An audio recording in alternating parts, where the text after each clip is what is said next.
Ayan, all right. Magandang gabi mga kakape and welcome back to another episode of Kapihan with Sir Lex. And we are now on, di ba kailangan ko pang magkodigo, Season 3, Episode 6. Kasi hindi ko masaulo kung nasa ang ano na ba tayo, episode na ba tayo. Again, Season 3, Episode 6, Kapihan with Sir Lex with another special guest for tonight. Ayan. So, if you're watching this right now, please share this stream sa ating Facebook, LinkedIn, and YouTube channel. And listen as we hear the story of our special guest for tonight. Ayan. Um, we need to maintain, kumbaga, yung magandang conversation since we're in talks with some people to help us repurpose these sessions to some sort of podcast. So, yan. Kaya medyo ano rin tayo. Inaano natin na maganda yung mga sinasabi natin kasi magiging podcast na daw siya. So, hopefully, mga pangyayari natin yan in the nearest time, no? But again, welcome in our session for tonight. Ayan. So, Season 3, Episode 6. And of course, let me introduce first our guest. Ano po? So our guest for tonight is a proud alumna of Colegio San Agustin, Makati. She went on to study BA Behavioral Science at the University of the Philippines, Manila, where she graduated as magna cum laude. She also serves as the president of UP Manila Bell. In 2014, the beauty queen made her pageantry debut when she competed in Binibining Makati CSA. This Filipina beauty is a Miss World Philippines finalist year 2019. She later competed in pageants such as Miss UP Freshie, where she became the second runner-up, Binibining Mutya ng Batangas Kalikasan in 2017, and Kalaka in 2016. With her experience, she will be able to establish a strong presence in many pageants, no, as manifested. A current market research expert at Globe Telecoms and an agriculture advocate in Project Kasama Ka sa Agri, a passion project that aims to help attain food security through promotion of sustainable agriculture and agribusinesses. Ladies and gentlemen, mga kakape, let's welcome our guest for Season 3, Kapihan with Sir Lex, none other than Miss Hanna Therese Cruz. Ayan, so welcome natin si Miss Hanna. Hi, Miss Hanna. Hi, mga kakape. Tama po ba, sir? Mga kakape. Hi, Sir Okay. Lex. Hello to all our students, our young professionals, and to all our viewers.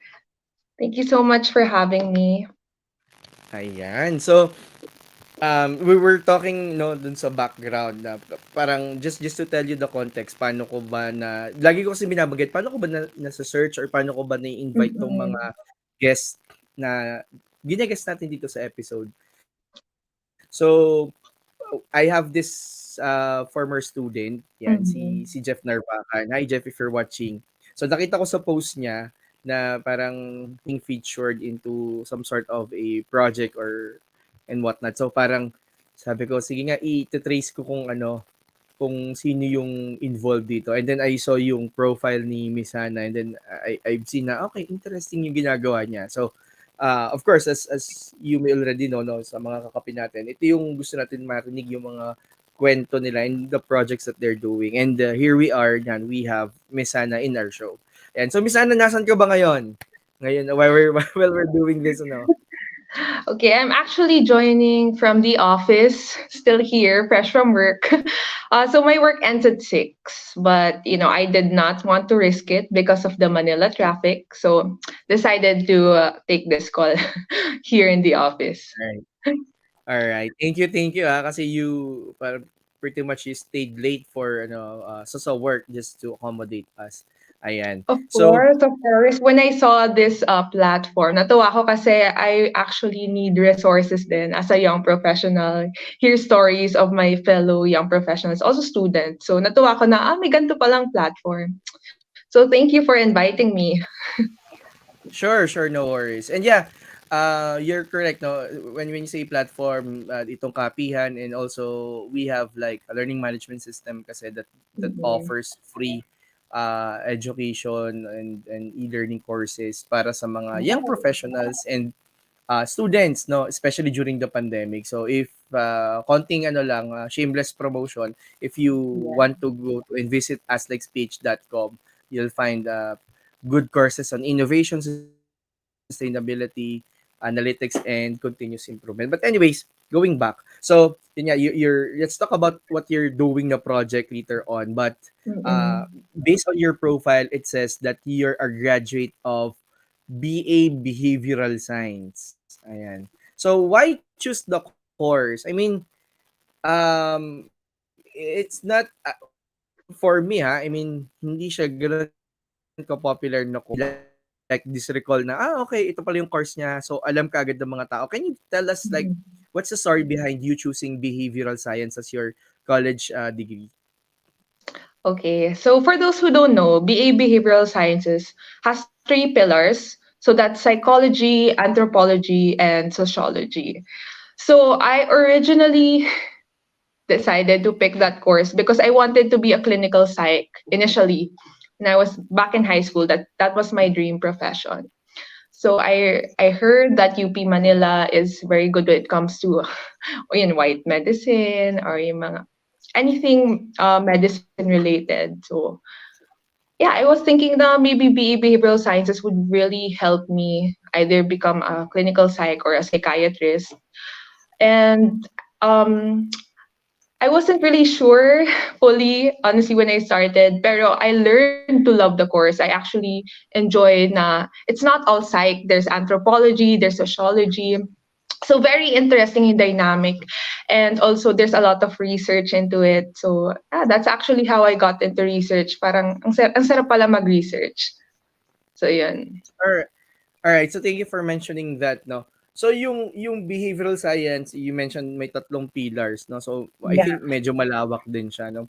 Mm-hmm. Yeah. Before me jumping into ano yung parang inclination mo dun sa tatlo, balikan ko lang ulit yung okay, behavioral science, but you mentioned about during high school, parang yun yung nakikita mo na parang gusto mong maging Clinical degree or psych maging or maging trabaho, 'di ba, in the future. So yeah. why clinical psychology or being a psychiatrist? I mean, Mm-mm. if I may ask, ano yung parang nag-motivate sa'yo? Kasi parang meron tayo laging background kung bakit yun eh. So, if you could share lang siguro kahit quickly or briefly. So it was actually my uncle who inspired me. So my uncle has autism. So when I was younger, it was kind of hard to understand him, and also I felt like people didn't understand him, but I couldn't also explain his situation because I don't know much about autism. So that's how my interest in psychology started. It's really just trying to understand my uncle, and then just reading like psychological articles.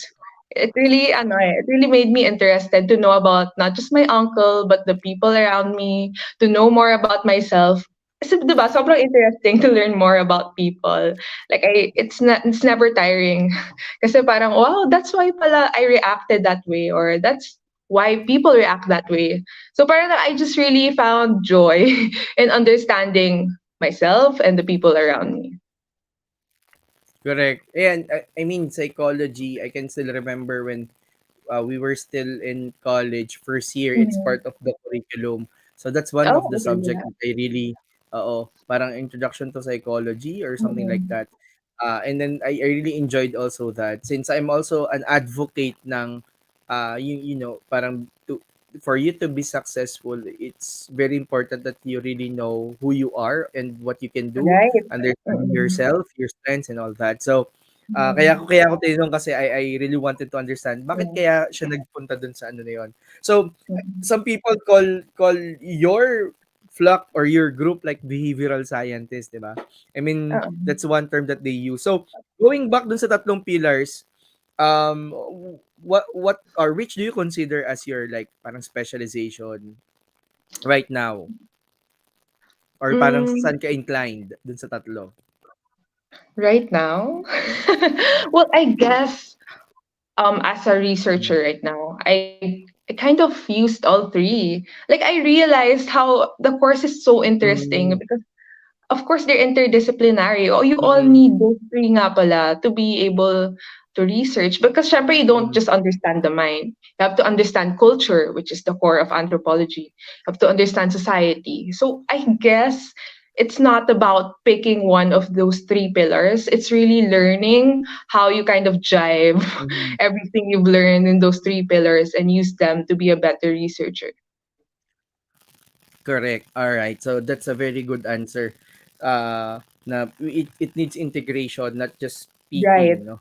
So, Mm-mm. how was it like being a student? Kasi it was mentioned also that you started you mentioned about starting pageantry as early as high school.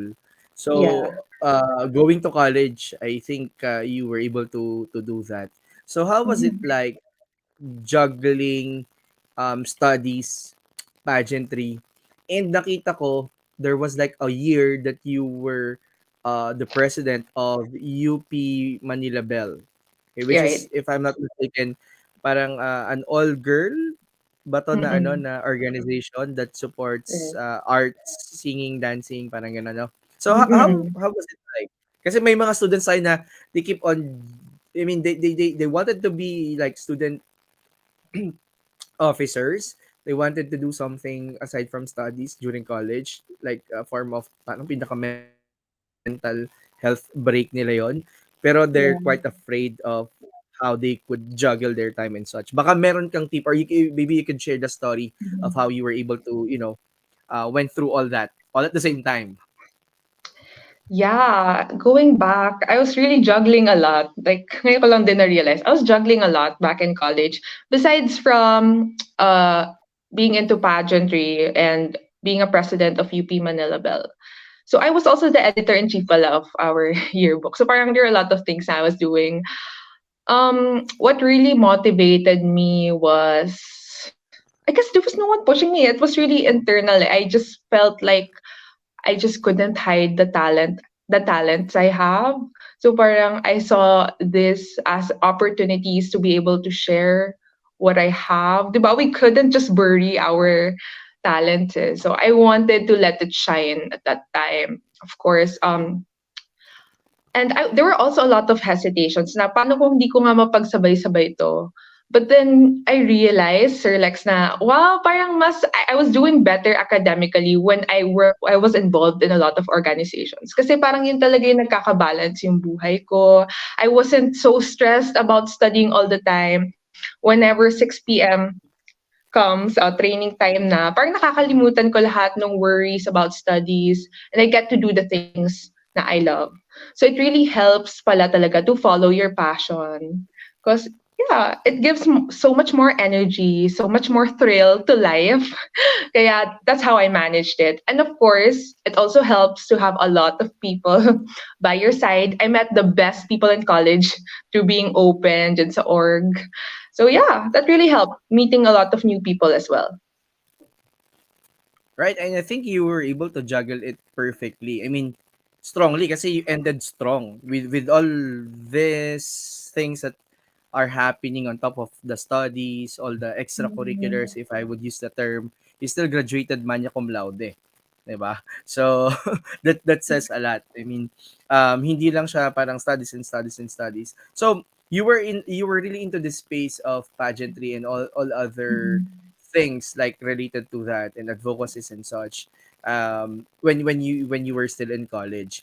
So tanong ko lang, does it help you out when you started like I mean after graduating, does it help you out uh being this person who juggles a lot when you tried applying for jobs? Na parang it has it been an advantage for you or what? Definitely, I would say because college would be our transformative years, of course. It's so important to grab as much opportunities because let's face it, the as we grow older, we don't have much time. We don't have the same energy. So Yeah, I would say that being able to just open myself to all those opportunities really changed my worldviews, my values. So yeah, it was definitely worth it. And especially when it comes to pageantry, just being open there, publicly speaking, helped me a lot in presentations here in the corporate world. It happens a lot. Just being able to present myself takes a lot of confidence. So I would thank my pageant training for that. So kahit ano naman yan eh, kahit anong pasukin mong field, whether it be dancing, you could apply the discipline in your workplace, diba? Like you will always learn something from every opportunity. So I would say worth it na to juggle and explore during my college years. So if may mga college students here, it's the perfect time to explore. So you should definitely try. Yan. So, yung ano kasi dito, 'di ba, people are like quite afraid to yun nga, Mm. try out something, especially if it's uncertain, especially if Right. it's unknown, 'di ba? Parang ay unknown waters. Mhm. Parang ano muna ako diyan, True. saka na kasi baka mamaya mag-fail ako and then I have like other True. things that I mean I'm doing right now. So, yan. But I can still remember nga yun nga being active in university works, or I would say student Mm. organization and other related things help me personally to land jobs kasi sometimes, and Mm. if you're a student, you have to hear this on top of school. I mean, on top of studies, kasi when you get interviewed by your first maybe employer, they would Yeah. ask how not only your grades, yeah, they have to Mm. understand then, or they have to see na you can offer something that you have proven already outside studies. So diyan Right. papasok yung research. No, I don't know if this is the same thing if the same thing went for you. Sana na Mm. parang tinanong, what's your research all about? 'Di ba? Parang yun yung kasing first na parang one of the first few projects, like um and what other things yung ginagawa mo. So if you're like part of an organization, even hindi ka or leader talaga, but you have led like some projects, you've been involved with some projects, so you can share that during this Mm. project I was able to do this and that. This helped me, sabi nga ni Miss Hannah, yung public speaking niya for the case of pageantry. So for example, we were as gantong part of the organization, I was able to do this and that, offer them this and that, my talents and skills, etc., etc. So Right. this is not just you, 'di ba? Mm. Um, just wanting to be part of an organization, but really babanggitin ko, kaya ko binabanggit to kanina yung term na transformative Mm. years. Kasi 'di ba, correct me if I'm wrong, Miss Hannah, 'di ba, for like sa development ng bata, it's the first 5 years. Mm. Oo. So parang gano'n din 'no, kumbaga we are being prepared to do something for Right. the I mean when you go out the Mm. university, not specifically the corporate 'no, but kasi hindi naman lahat Mm. tayo nagiging corporate, Right. Mm. guy and girl, 'di ba? So but that's gonna be the foundation that what you will use moving forward in your life. Yun nangyayari yan sa ano sa college years mo, I mean high school to college years. Yan. Mm. So, yeah, yes, you want to say something. No, go ahead, sir. Alright. So yan, I was about to ask kasi nakita ko sa profile mo, you've Mm. been joining specifically no, geographically yung sa Calaca, no? Calaca, Batangas, no? Where actually um Jeff and Planteria Calaca is located. So your Mm. parents are who among your parents, father or mother, yung taga Calaca? My mom is from Calaca, so we're from Barangay Sinisian, but we currently stay here in Manila because we're all based Okay. here. Yeah. So we Oo. go home like every other week. Oh, really? Oh, madalas Yeah, din, ano? madalas. Ayan, and that's why you've been connected with nga yung sa project mo ngayon that you're doing, no? So your Yeah. project is about this passion project. Can you tell us more about your passion project? Yan, para people then will understand and probably they would be interested, I don't know, in so many ways, and probably Mhm. connect with you and collaborate with you. Right. So actually, my project was just launched very recently. It's still in the early years. Not everything is final yet, or like we don't have all the details right now. But what one thing for sure is it's already here. We're starting on it. It's all about sustainable, promoting sustainable agriculture and agribusinesses. So I kind of started my interest in agriculture when I got into research. Kasi nga, like, medyo nerdy pakinggan, pero I really love studying. Yun ang gusto ko talaga mag-aral na mag-aral. So, I started to research about agriculture. And, yeah, I realized na there were so many pain points ng mga farmers natin. And, not just even the farmers. Like, baka kasi yung iba, they don't know that agriculture has four sectors, not just the traditional crop farmers, but also our fishermen, yung mga nasa poultry, livestock. So there are so many pain points. And I remember just typing all those pain points down. Parang grabe, ang dami pala. It's a very, very, um, it's a kind of neglected sector, I would say. And there's so much work that has to be done. But I think I was always anxious about starting this project because I feel like I would always say, nah, I don't have much money. I don't have much power to be able to help. But I think simply by just doing something about it, just simply starting it, yeah, I felt like I was really proud of myself to just start it. It's more of like creating these contents online to be able to like really shed light on how is our agriculture sector here in the Philippines. What are the pain points of the people in the ecosystem? And also, the one of the problems is that the average age of a Filipino farmer right now is at 57 years old. And syempre, yung mga kabataan ayaw na rin pumasok sa agrikultura. So that's a big problem as well.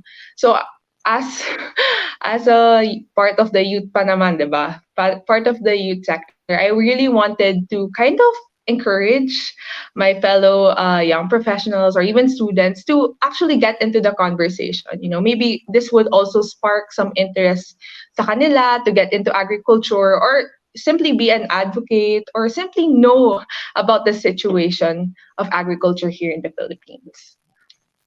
All right. So pretty much what you've seen again, yun nga pain points, and we're talking in the background, Right. but I will not disclose anymore. Yun kanina yung involvement ko din with related na mga Mm-mm. things, no. And Yeah. this is very good, no. I mean, first level kasi would be awareness Right. of things, diba? So if you're not aware that these are happening, these pain points are, are there, you can't really do anything about it. Kasi parang Right. sasabihin nga, 'di ba, sabi nga ng iba, why, or cliche as it may sound, why fix it when it's not broken, 'di ba? Parang Yeah. you will not see it as something that's,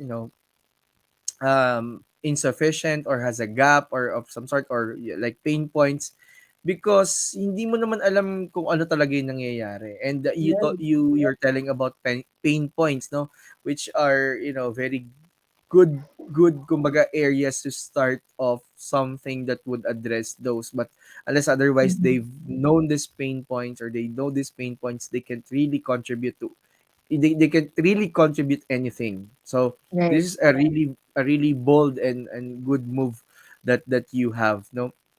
And as you mentioned, you're just starting. uh Yeah. yung agriculture na sinasabi mo na, okay, you've researched it, mamaya pag-usapan Mm-mm. natin yung research naman. Yung Okay. yung na-research mo, is it something out of, parang again, context, di ba? I really wanted to understand. Mm-mm. Ano yun, biglang nag-spark lang na, okay, I wanted to do agriculture, or is it something that you're parang advocating or championing as as a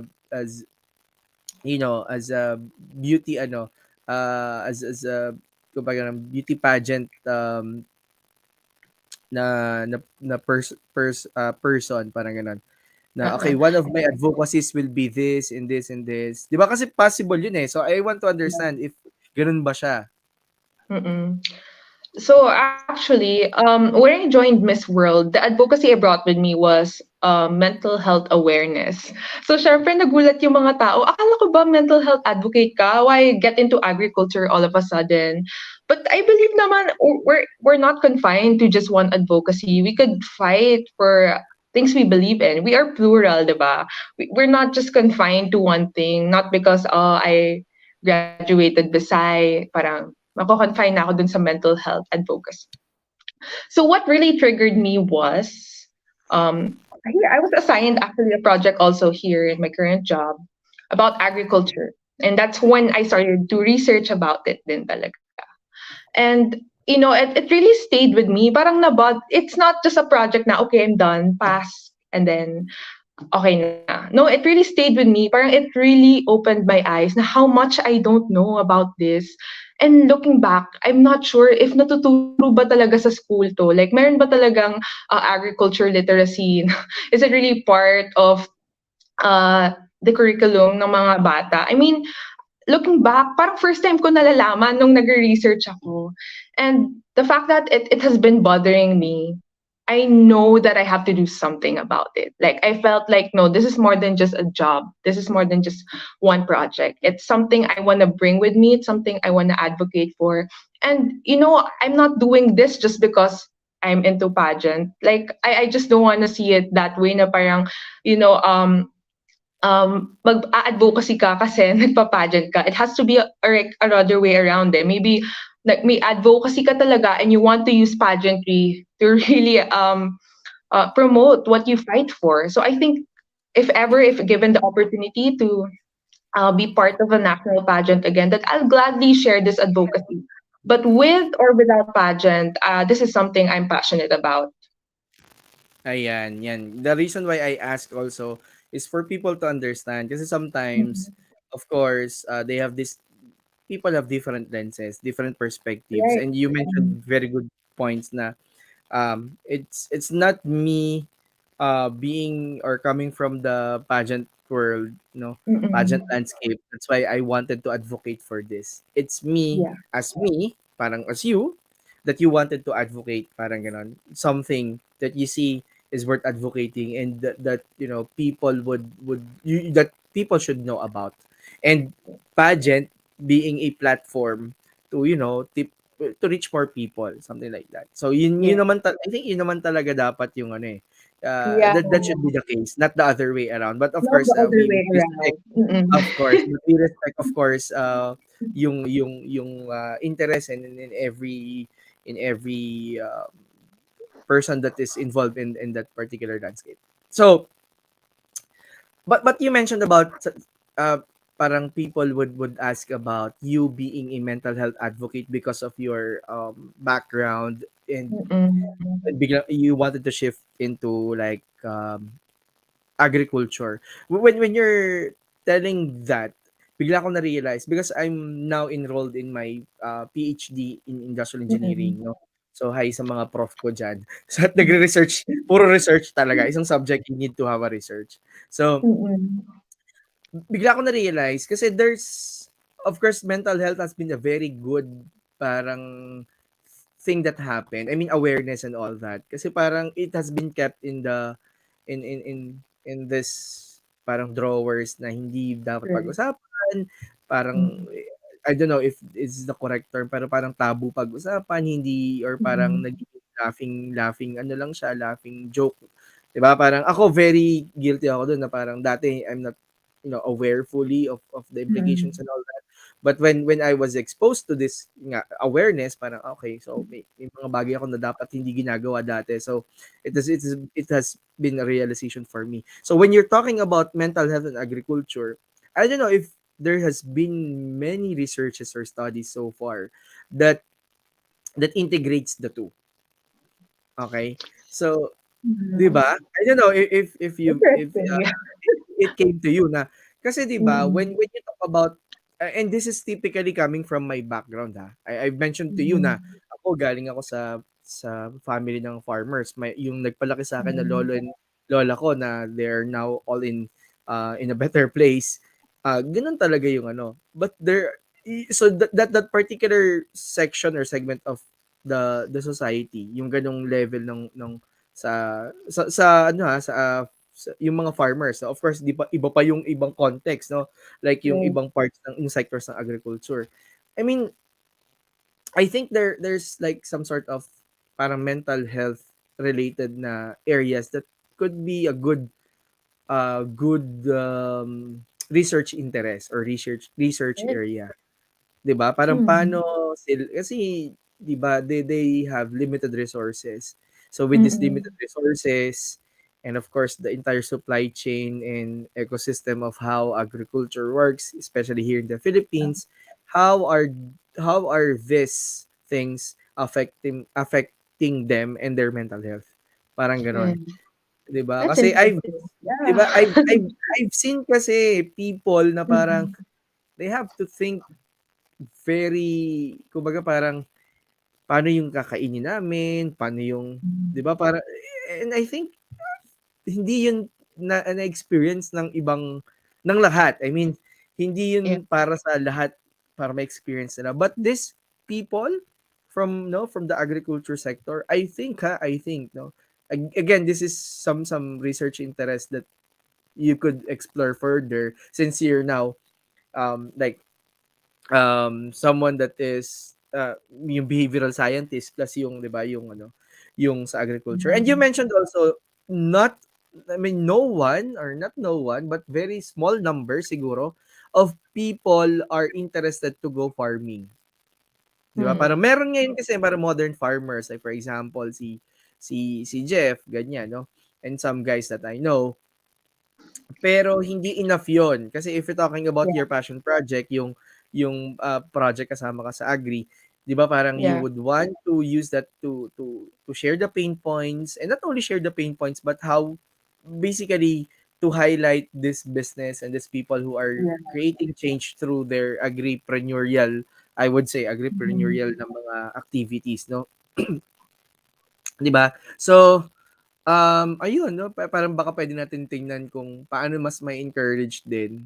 And I guess this is based also on how the government would intervene, but I mean doing a research on that would be a great idea siguro. What are like the motivators of or enablers of people going to agriculture? Yeah. Kasi they may not already know it, but tayo tingnan niyo po yung paligid niyo ha, I mean sabi ng Yeah. wife ko 'pag nag-aano kami parang nasaan na yung mga ano dito, yung dating mga sugarcane na I would not say plantation but kumbaga mga lands that are dating occupied by sugarcane and other wala na sila ngayon. So, paano na Yeah. tayo in the near future kasi nawawala na rin yung mga gano'n. So, yeah, very, very good project. So, ngayon you've been sabi ko nga, what are your platforms that you're using? I mean, social media for the project. Yeah. I actually am just using my personal account. So that would be on my Facebook and my Instagram because I first want to really tap like the people I know na that I wanted to start small. Like I don't want naman to just kind of expect that it would go big agad. I want to start small and realistic. But like getting some messages na parang, wow, Han, I didn't know na ganyan na pala. Those simple things. I released a video just a few days ago, and just knowing that there were some people na hindi nila alam what I released was just a teaser video, medyo basics pa yun of agriculture, and they were already shocked by those things. It really makes me so much more motivated now. Okay, I have to make more contents like this. Especially for the people like in my age group, they have to know this. Kasi like what you were, I think you mentioned it din, na parang lahat naman affected dito eh. Like food insecurity is a big problem now, and of course, um, if we don't safeguard our agriculture sector, then ano mangyayari sa atin? Lahat tayo affected, not just the farmers, not just the people in the agriculture sector. Lahat tayo, because we all depend on agriculture, diba? So I just really wanted to kind of open the eyes of people, especially the youth. And you keep mentioning about Jeff. I was really inspired by him. Then, I've been pushing this project back. Like lagi ko siyang pinupush back. But seeing a fellow Calaqueño just, making his bold moves to just kind of be a pioneer of hydroponics, parang sabi ko, wow, nakaka-inspire. I have to start my own project na rin.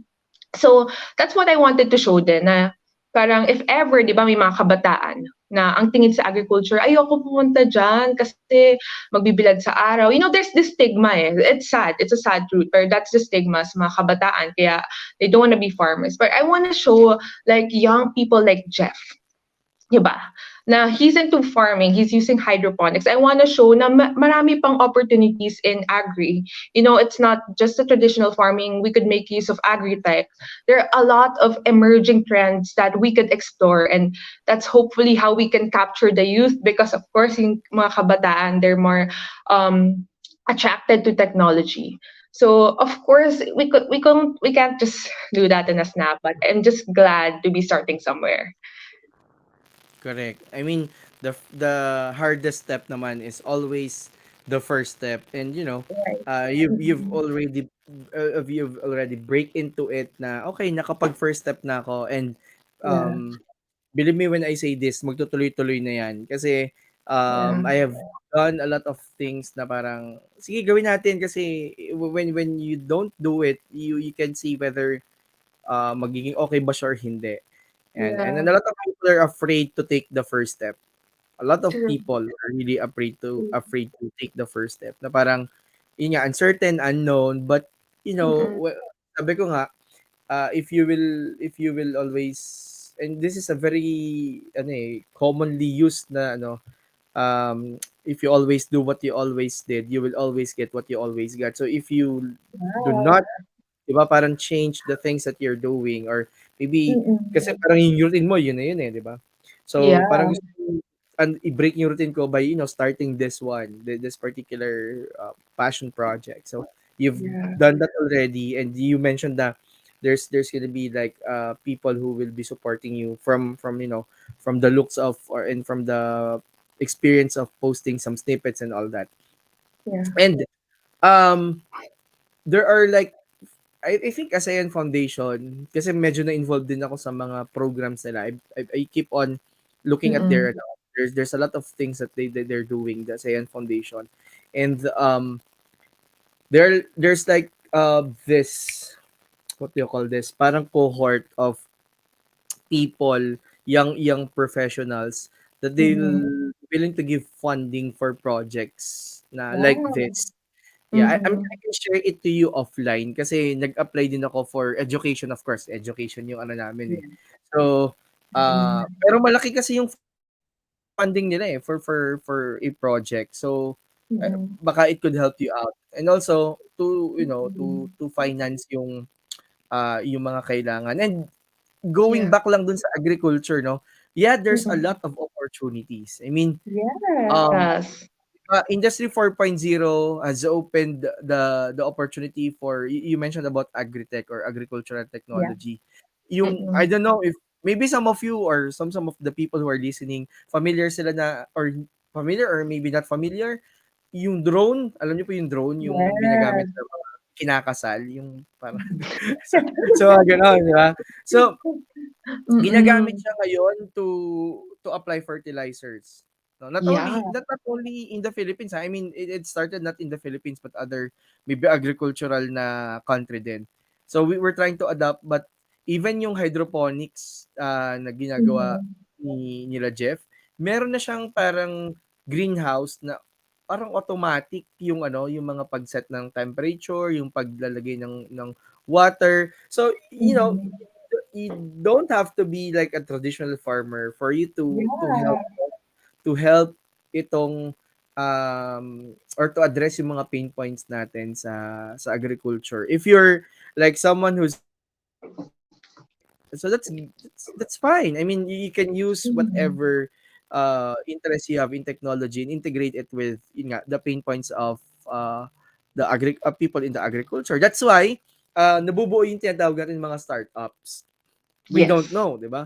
We don't know. Later on, baka si Miss Hannah would be a founder of of her own startup, 'di ba? Kasi papunta na tayo diyan eh. It You goes mentioned about back. pain points. I mean, correct, 'di ba? Um when you see a pain point and like the most Mm-mm. common founders, this is being validated, and then magkakameron ng market fit yung solution na isip, 'di ba? And Yeah. I think that's ano, and it doesn't have to be like a product kasi like what you're doing right Mhm. now. There are like startups.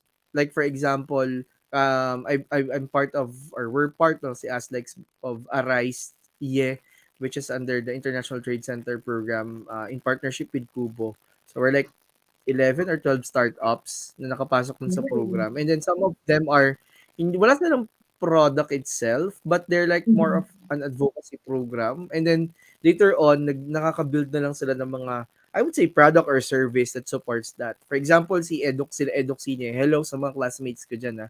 Sa, sa accelerator, sila Edok Sine, di ba? They're championing yung indie movies, 'di ba? Sa Mhm. dito sa Philippines. So it's something like that. It could be like an awareness platform that you have, and who knows, 'di ba? Who knows in the next maybe couple of months, 'di ba?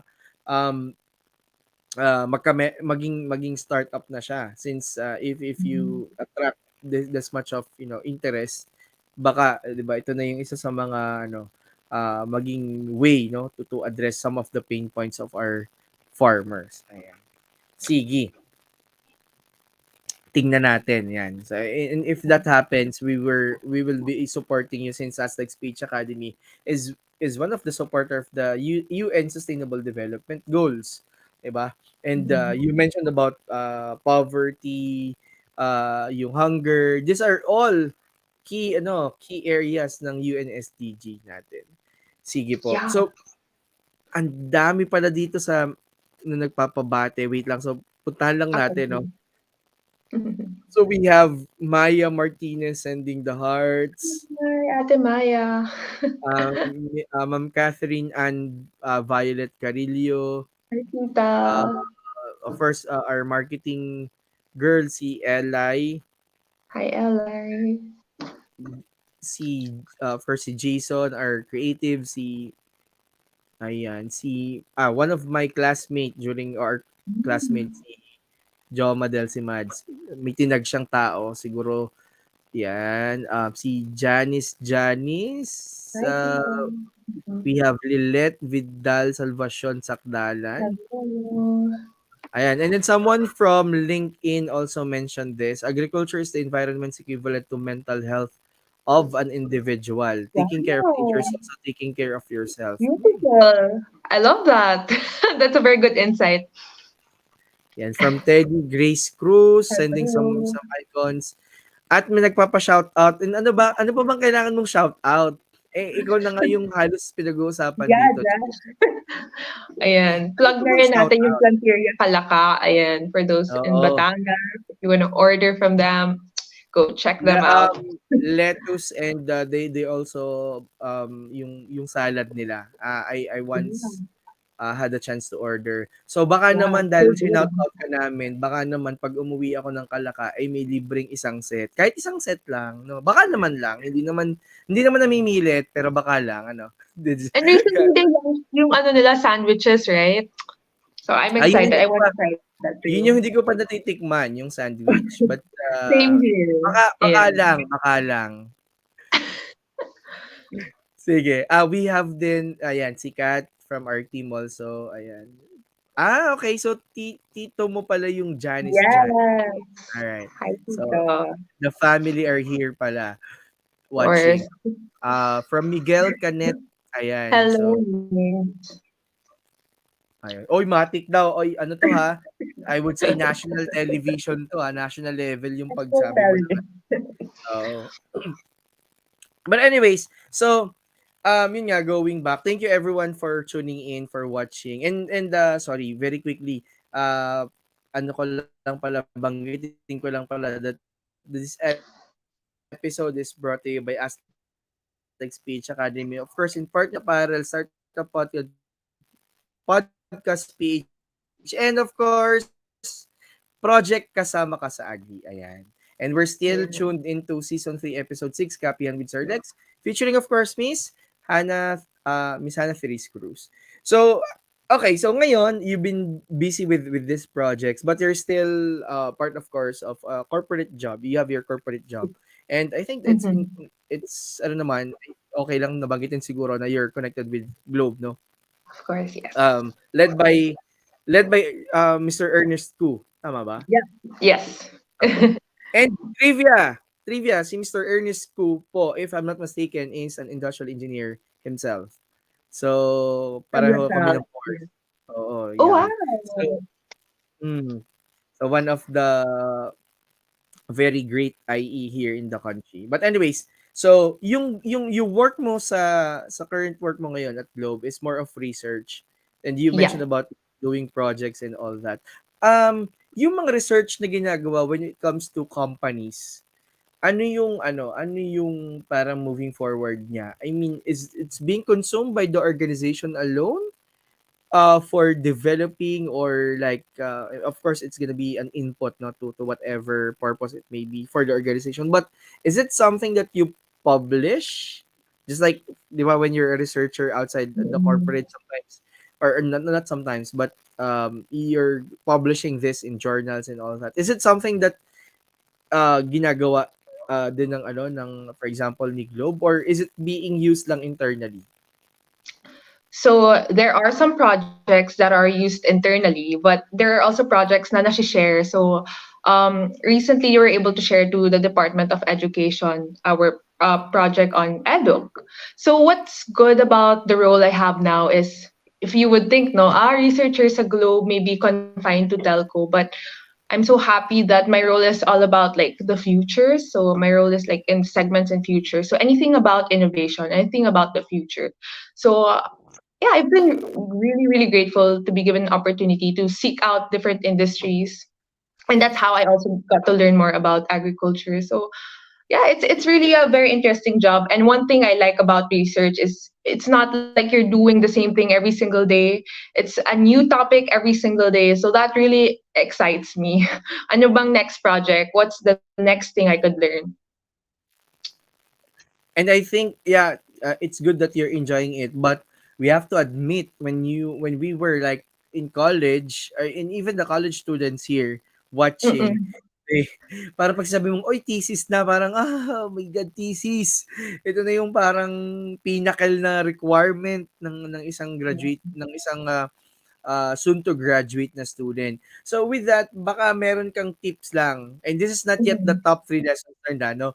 But Ah, we're okay. gonna do that in after this parang tip. Kasi of course there's people, or like students doing their capstone, doing their research. Mhm. So paano nga ba, ano ba yung mga pwede mong ibigay na tip as a as a researcher na pwede nilang magamit for their, for example, thesis requirements?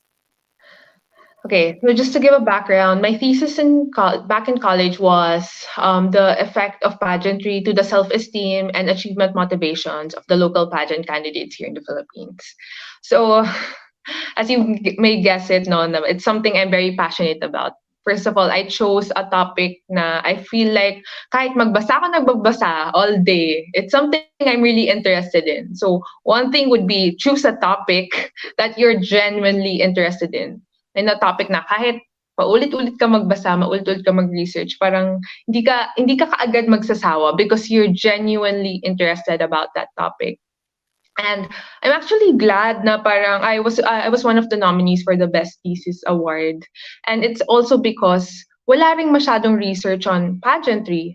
So there's not much local research yet here in the Philippines. So I guess it also helps to choose a topic na would have a significant impact in the industry you choose. It doesn't have to be such a big impact, but at least you help.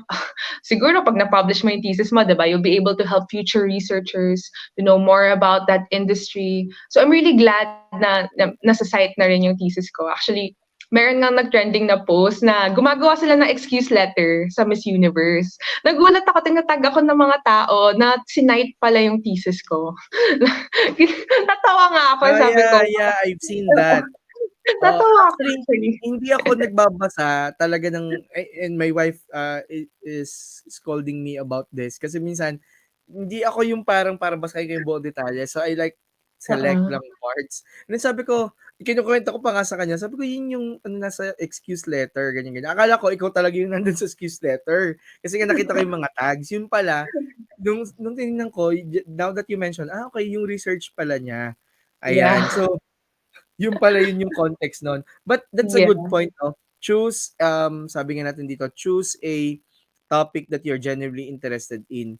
At the same Yeah. time, yung sabi mo magbasa. And I think this is one critical thing that we need to mention when someone is doing research. Magbasa na magbasa kasi Yeah. when you do your research and when you write your paper, no?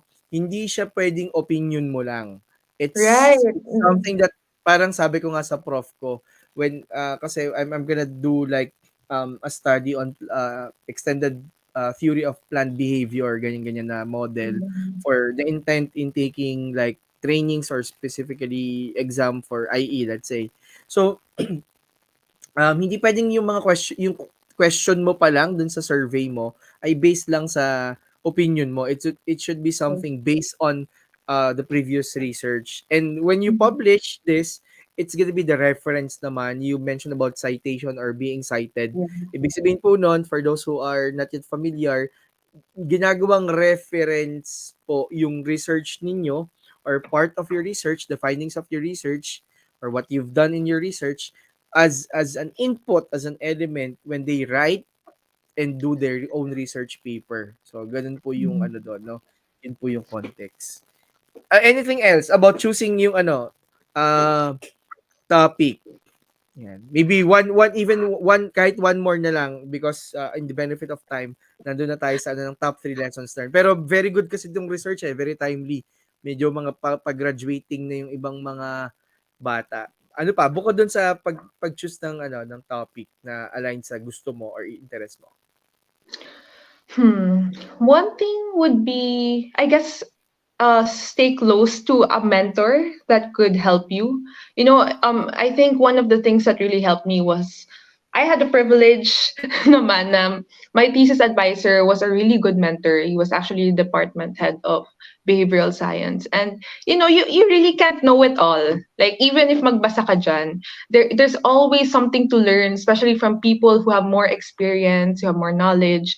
And you just have to be humble enough talaga na parang, I don't know this. I need the help of other people. So I'm gonna come to someone who I know who could mentor me. Doesn't have to be your thesis advisor. Any mentor you could find. I mean, you have a specific topic, someone who knows a lot about this topic. You could just yeah, invite him or her for a coffee, parang ganito, coffee chat, diba? And get to know more kasi it really helps to learn from other people, get inputs from them. It's super refreshing to have a different perspective. So that really helps a lot. Find a mentor or stay close to someone who could help you grow and learn. Correct. Yun isa rin 'to sa ina-advocate natin, no, finding a mentor, being, kumbaga under a supervision of someone who knows maybe better, at this current time. Yeah. And yun, it's ano ako, ano rin ako 'no, when I'm doing my masters naman, I had the chance to be mentored by great people 'no. Mm-mm. Yan kay Doc Yogi, kay Doc Rex, yan yung mga ano ko sa, Mapua of course. Um very ano, very kumbaga parang I may know the topic but how to do the research itself. So if you're Yeah. here, if you're a student, make sure then kasi sometimes in other universities or in some universities, you have the chance to choose yung advisor and some Mm-mm. universities are like assigned, no. Mm-mm. So ano lang din, kumbaga parang it's you really trying to understand kung paano mo makakapitalize din yung yun nga, yung mentorship that is being offered to you by these people. So, choose yung Yeah. a topic that is aligned and then of course mentorship will be another thing. So, thank you no for sharing that no. I hope the younger people here ay alam nila no kung gaano kaimportante itong mga nuggets of wisdom na to when it comes to the research that they're doing right now. But anyways, with the benefit I mean with the time being that we have, we now go Mm-hmm. to the last part of our kwentuhan session, our Kapihan session, which is sharing to the people who are watching or listening yung ating top three lessons so far. Now you're very young, but of course, there's gonna be Mhm. a lot of wisdom. Then I would guess that you've had no along the way. So, what Yeah. are those top three lessons learned? Uh, Siguro I hope I heard this talaga like as I was really entering the corporate world. Like first, it's all about like being open to learning talaga. I read nga here in the Ask Lex Academy, parang yung quote na it's a lifelong learning, accessible and sustainable lifelong learning. So we just have to realize na, it would be best that for the rest of our lives, we're open to learning. Ay may quote si Henry Ford na parang those who are open to learning would forever parang would stay young parang no matter what their age is. So it's so important to really just be open to learning, be humble enough to learn from other people, those who have more experience. And after I graduated college, I realized now when you enter the real world or the corporate world, whatever world you navigate in, it's always like being back to grade one, right? There's so much more to learn. In fact, parang nagsa-start pa lang ulit yung life ko. Ang dami pa palang kailangan matutunan. And um, one thing I was told then, kasi being in the research department talaga, it doesn't hindi naman kakaiba na magna cum laude from UP. Parang halos lahat ng kasama ko cum laude na lahat ganyan from top university. So it's not I wouldn't say it's a rare thing. So everyone's really smart in the industry, I guess. Pero I think it would be like being humble enough lang. Like, don't think na, porket cum laude ako or ganyan, parang I'm better than everyone else. You always have to be humble enough so that when you're open to learning, you receive more information. You could really better yourself. So that's the first thing. And second is it's not worth it to ever compare yourself to others. Life is it's a marathon. It's not a sprint. So there's really no point of like checking out kamusta na ba yung career ng ibang tao? How come I'm not doing as much as this person? We all have different timelines, and I think Sir Lex, it's been so easy to compare right now because of social media. Hindi katulad dati, 'di ba? Medyo maliit ang mundo. So for you to be able to compare yourself to others, you have to look through the next window. Ano ba nangyayari sa mga kapitbahay ko? 'Di ba? Or like kailangan may makapagkwento. Kumbaga ang liit ng mundo dati, has to come from your friends para malaman anong updates or like your circle. Pero now it's so easy to just compare your life from people you don't even know online. It's so easy. So it's never worth it to do that. And it's so important to remember that whatever's posted online, those are usually the highlights lang ng buhay ng tao. That's not their everyday life. So I think that's the problem. Sometimes we tend to compare our bad days to someone's really good day just because they posted that online. So it's never worth it to do that. And even for myself, I think kahit sabihin mo sa sarili mo yun na don't compare yourself to others, I think unconsciously nangyayari siya, especially when you're active online. So it's helpful to have like social media detox from time to time, just so you could refresh your mind and stay away muna until you're in a better headspace. And finally, it's more important to prove yourself right than you prove others wrong. Wait, sorry. Okay. It's more important to prove people right pala than prove other people wrong. Okay. So I learned this from one of the talks na parang sometimes in life we're so busy to prove our haters wrong than to prove the people that care about us right. So one thing I learned back in pageantry, may mga times na nababash ako ganyan. And I don't even know these people. And some of them were even commenting about my physical appearance na parang, there's nothing I can do about that. Or, diba, alam mo yun, they would point out your insecurities. So parang kapag ganun kasing may bashers ka, or their critics, parang ang initial reaction natin is, we have to prove them wrong. Kailangan patunayan ko sa kanila na I'm so much better, ganyan. Parang, I think that's pretty normal to feel that way. Pero looking back, I have so much people who actually care for me. Like I have my parents who really support me in everything I do. Like I'm just so grateful for my parents kasi ever since I was in high school or college. Ang dami kong extracurricular, but they've been so supportive of me.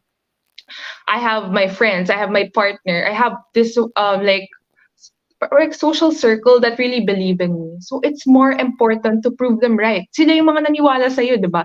Sila yung nagsabi na you can do this. So isn't it more important to just prove them right na yung mga taong to dapat alam nila na parang oo nga no, you bet on the right person. You trusted on the right person. You gave your support to the right person. So right now that's really my goal. Like if ever I go back in pageantry, if ever, although plans are not final, I mean, it's not just proving myself to those haters or those people who don't believe in me. I just really want to first, yeah, thank those who continue to support me, who continue to push me. That's my biggest dream to, be able to go back to a national pageant again. And this time, it's not about proving my haters wrong. It's about proving the people who support me, proving them right. They bet on the right person. So yeah, if you guys are going through something like that, may haters kayo have critics, it's more important talaga to focus on who genuinely care about you. And when you're trying to change the world, make sure that your passion is loud enough to really drown the noise of those critics. All right. So thank you for that very, I would say, very concise and on point nuggets of wisdom, top three lessons learned. Very quickly, let me try to recall. No, number one is being open to learning. Number two is it's not worth it to compare yourself to others. And number three, prove other people right than proving people wrong. Yan. So, Yeah. and some of this, lagi ko rin, these are also common to me in terms of realizations na kaya yung mga tattoo ko, may mga tattoos kasi ako dito sa mga arms ano ba to, arms or ano. Nakalagay doon like iceberg kasi, people only see what's good in other people but they don't see the Yeah. struggles and all that. So yung mga ganon na concept. So these are highly applicable. No, so very very good, no, parting words to our audience. And again, thank you for spending your time, for staying late sa office to do this. And pretty much, I'm giving you the floor again just to final lang na invite if you had like projects or initiatives that you would want people to follow you. And your Facebook account, I've shared it here. Ayan, if, Yeah. ayan, so please go ahead before I let you go for this session. So hi guys, thank you so much for tuning in. So you could follow me on my social media platforms. You could follow me on my Facebook account. You could follow me on my Instagram. So that's Hanna Therese Cruz. I think it's pretty easy naman to search. And also you could connect with me through LinkedIn. It's also Hanna Therese Cruz. Ay, So we wow. could talk. Yeah, we could talk about Mm. anything about agriculture, work life, research, anything. If you want to connect with me, then I'd be so glad to really talk to you. Anything about work, about studies, agriculture, what you're passionate about.